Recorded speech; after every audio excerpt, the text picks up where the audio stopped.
আসসালামু আলাইকুম ইব্রান। আমাদের লাস্ট ভিডিওতে আমরা কথা বলেছিলাম কম্পিউটার ভিশন উইথ রোবোটিক্স প্রজেক্টের রিকোয়ারমেন্টস নিয়ে। আজকে আমরা কথা বলবো আর্ডিনো নিয়ে। আমাদের সামনের যে বোর্ডটা আছে এই বোর্ডটাকে আর্ডিনো বোর্ড বলা হয়। সো এই বোর্ডটা তৈরি করা হয়েছে এই আইসিটির উপর বেস করে। এই আইসিটার নাম হলো অ্যাটমেগা 328। এটা একটা মাইক্রো কন্ট্রোলার। আমাদের কম্পিউটারের ভিতরে যেভাবে র্যাম, রোম, প্রসেসর সব কিছু থাকে, ঠিক একইভাবে এই একটা আইসির ভিতরেই র্যাম, রোম, প্রসেসর যা আছে সব ইন্টিগ্রেটেড আছে। তো তার মানে এইটা একটা মিনি কম্পিউটারের মতো কাজ করে। আর এটা থেকে শুরু করে 13 পর্যন্ত পিন আছে, যেটার মাধ্যমে আমরা ইনপুট আউটপুট হিসেবে ব্যবহার করতে পারবো। এইভাবে আমাদের এইখানে A0 থেকে শুরু করে A5 পর্যন্ত 6টা পিন আছে। এই 6টা পিন আমরা ইনপুট আউটপুট হিসেবে ব্যবহার করতে পারি, বাট এটাকে অ্যানালগ বলা হয়, এটাকে ডিজিটাল বলা হয়। আর এখানে আমাদের গ্রাউন্ড বা কিছু জিনিসপত্র আছে ভিসি। সো আমরা যেটা করছিলাম যে আমাদের এই 13 নাম্বার পিন আর এখানে একটা গ্রাউন্ড আছে, 13 আর গ্রাউন্ড। হ্যাঁ, তো এই 13 নাম্বার পিন আর গ্রাউন্ডের ভিতরে একটা এলইডি আমরা অ্যাড করেছিলাম। হ্যাঁ, তো একটা এলইডি যদি আমি এখান থেকে উঠাই, হ্যাঁ, একটা এলইডির দুইটা বা একটা হলো একটু বড়, একটা হলো ছোটো। তো বড়টাতে আমরা দিছি হলো 13 নাম্বার পিনে, আর ছোটোটাকে আমরা দিছি হলো গিয়ে গ্রাউন্ডে। তো এই হলো কি আমাদের ফুল আর্ডিনোর সার্কিটটা। আমরা যে সাবপার্টি ইনস্টল করছিলাম আর্ডিনোতে কোড করার জন্য, এখানে আমরা কিছু কোড দেখতে পাচ্ছি। এই কোডের ভিতরে কয়েকটা বেসিক পার্ট আছে। একটা হলো গিয়ে সেট আপ পার্ট, আর হলো লুপ পার্ট। হ্যাঁ, আমি যখন এই আর্ডিনো নিয়ে কাজ করব, এটা নিয়ে যখন কাজ করব, তখন আমার সেট আপ করার জন্য, সেট আপ বলতে গিয়ে যে কোন পিন, এখানে তো অনেকগুলি পিন আছে না আমাদের, 13, 12, 10। এখন কোন পিনটা কী হিসেবে কাজ করবে সেটা ইনিশিয়ালাইজেশন করার জন্য, বা এছাড়া অনেক সময় অনেক কিছু ইনিশিয়ালাইজেশন করতে হয়, সেসব জিনিস ইনিশিয়ালাইজেশন করার জন্য আমরা সেট আপের ভিতরে এটা সেট আপ করে দেব। আর যেহেতু এটার নামই হলো সেট আপ, এই ফাংশনটাও কিন্তু আসলে সেট আপ কি, একটা জিনিস সেট আপ আমি একবারে করি। ফর এক্সাম্পল, আমি যদি কোনো একটা মেশিন স্টার্ট করতে চাই, তখন কি আমি সেট আপটা একবার করবো না? ঠিক একইভাবে এই সেট আপ ফাংশনটাও কিন্তু একবারই রান হবে। যেই জিনিসগুলো আমি একবার করতে চাই, সেট আপ করতে চাই, সেই জিনিসগুলো আমি এটার ভিতরে লিখব। আর এটার ভিতরে কী দেওয়া আছে, আমি যে ফাংশনটা ব্যবহার করছি আরেকটা, এটা হলো পিন মোড একটা ফাংশন। এই পিন মোডের ভিতরে দুইটা পার্ট, একটা হলো পিন নাম্বার, একটা হলো আউটপুট। যেমন আমরা এখানে ব্যবহার করছি 13 নাম্বার পিন। হ্যাঁ, তো আমি পিন মোডের এই ফাংশন কল করে বলে দিছি যে 13 নাম্বার যে পিনটা আছে এই পিনটা আউটপুট হিসেবে কাজ করবে। আচ্ছা, এরপর আসে আমাদের নেক্সট ফাংশন, একটা লুপ। হ্যাঁ, এই লুপ ফাংশনের ভিতরে এই জিনিসগুলো আমরা লিখছি। তো লুপ এটা কিন্তু অলরেডি বাংলায় বোঝা যাচ্ছে যে এটা কিন্তু বারবার করতে থাকবে। তো এইভাবে আমরা চিন্তা করতে পারি, ধরো আমি একটা সিস্টেম তৈরি করলাম যেখানে আমি একটা রুমের টেম্পারেচার মেজারমেন্ট করতে চাই। হ্যাঁ, এখন ওইখানে কি তুমি এমন একটা সিস্টেম তৈরি করতে যাচ্ছ যে জাস্ট একবার টেম্পারেচার মেজারমেন্ট করবে? না, আমি চাচ্ছি যে সারাদিন যাতে মেজারমেন্ট করে। এখন দেখো, এটা তো একটা কম্পিউটার, এটা কি করবে যে যখন এটা প্রোগ্রামটা এক্সিকিউট করা হয়ে যাবে তখন সেটা থেমে যাবে।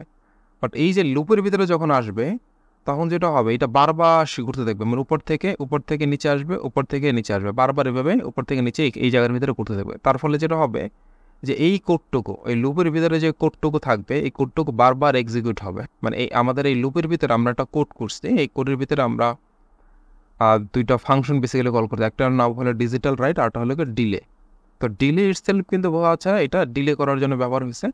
আর ডিজিটাল রাইট, এই যে দেখো আমি একটু আগে বলতেছিলাম যে এখানে কিন্তু 0 থেকে শুরু করে 13 পর্যন্ত পিন আছে, তার মানে 14টা পিন আছে।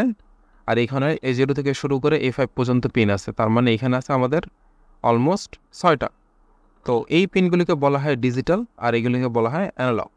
ডিজিটাল অ্যানালগ নিয়ে আমরা ডিটেলসে আমাদের যে আর্ডিনোর যে সিরিজ আছে সেখানে কথা বলছি, তুমি চাইলে সেটা একটু ডিটেলসে দেখে আসতে পারো। তো আমি জাস্ট এখানে শর্টলি ডিসক্রাইব করতেছি। তো ডিজিটাল রাইট 13 হাই, এটার মাধ্যমে যেটা বলতেছে যে এই যে 13 নাম্বার পিন আছে, 13 নাম্বার পিন থেকে এই পাওয়ারটা এই এলইডি হয়ে গ্রাউন্ডে চলে যাবে, তখন এই এলইডিটা জ্বলবে। আবার এটা এটা কতক্ষণ চলবে? এখানে ডিলে দেওয়া আছে, ডিলের ভিতরে দেওয়া আছে 1000 মিলি সেকেন্ড। হ্যাঁ, এই 1000 মিলি সেকেন্ড মানে হলো 1 সেকেন্ড। তার মানে যেটা হবে যে এই 13 নাম্বার পিনটা 1 সেকেন্ড জ্বলে থাকবে। এরপর আবার একইভাবে আমি ডিজিটাল রাইট 13 লো করে দিচ্ছি। লো মানে হলো এখান থেকে যে পাওয়ারটা যেত 13 থেকে শুরু করে গ্রাউন্ডের ভিতরে এই এলইডির মাধ্যমে সেই পাওয়ারটা এখন আর যাবে না এবং এইভাবে চলবে কতক্ষণ, আবার 1 সেকেন্ড পর্যন্ত চলবে, যেহেতু 1000 মিলি সেকেন্ড হলে 1 সেকেন্ড। সেটা কী হবে, এটা আবার এই পর্যন্ত যখন আসবে রিড হয়ে আবার এইভাবে করতে থাকবে। সো এইভাবে জিনিসটা বারবার উপর থেকে নিচে এটা এক্সিকিউট হতে থাকবে। সো এর ফলে যেটা হবে, এই লাইটটা একবার জ্বলবে একবার নিভবে। সো আমরা এই প্রোগ্রামটা একটু আপলোড করা ট্রাই করে দেখি এটা কীভাবে কাজ করে। অ্যাড করলাম। এখন আমি যেটা করব, আমি কোডটাকে এই যে একটু কম্পাইল করে নেবো বা ভেরিফাই করে নেবো। হ্যাঁ, এটা কম্পাইল ডান। আমি যদি এখন এটাকে আপলোড করি, আমি দেখতে পাবো যে এই এলইডিটা জ্বলবে এবং নিভবে 1 সেকেন্ড পর পর। হ্যাঁ, আমি এখানে দিচ্ছি। সো আমার এলইডিটা 1 সেকেন্ড জ্বলতেছে এবং 1 সেকেন্ড পর পর নিভতেছে। তো যেটা হচ্ছে আমার এই কোডটুকুও এক্সিকিউট হচ্ছে লুপের ভিতরে, আর এই কোডটা জাস্ট একবার এক্সিকিউট হয়েছে। এখন ধরো এই যে আর্ডিনোটা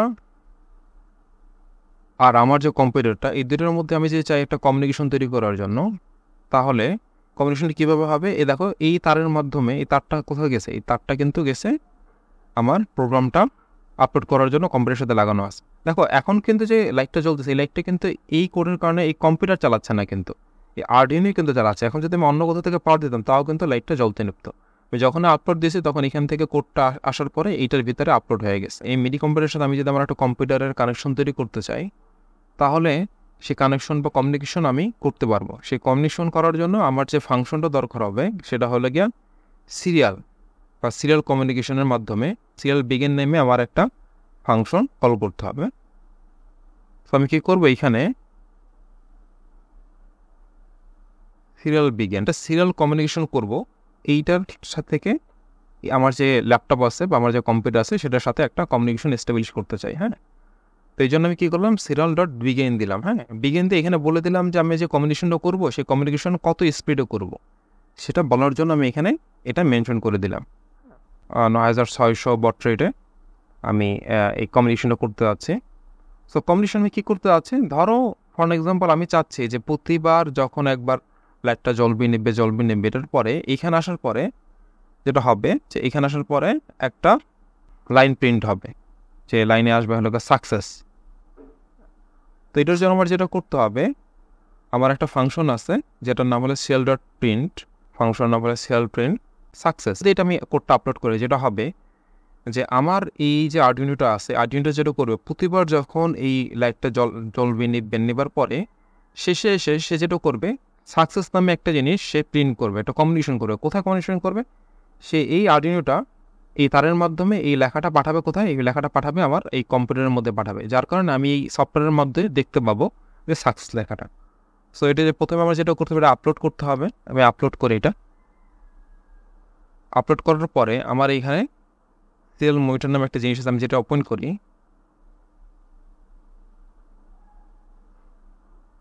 হ্যাঁ সাকসেস, হ্যাঁ প্রতিবার এখানে আমার সাকসেস লেখা আসতেছে। সো এইভাবে চাইলে আমি আমার